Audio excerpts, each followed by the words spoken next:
everyone, this is Amy with My Plant Passion, and today we are going to talk about one of my favorites, the prayer plant. And I've already got a video on prayer plants, but I had to share this with you. Mine is actually putting on flowers, which is amazing. I'm so excited to share this with you all.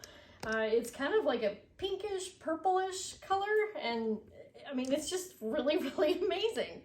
That means it's super duper happy. So right there is the flower. That is so awesome.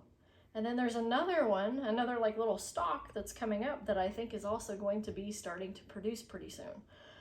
But it's like a light purple. I mean, nothing really to write home about, but still cool.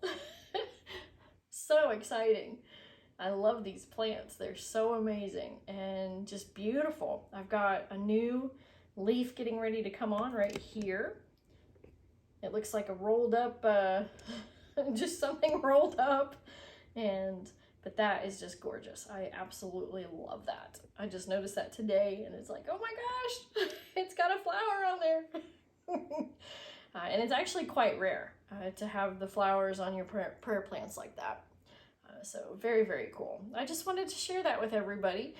So thank you so much for watching my video today. And remember, for your mind, body, and soul to play in the dirt. Bye for now.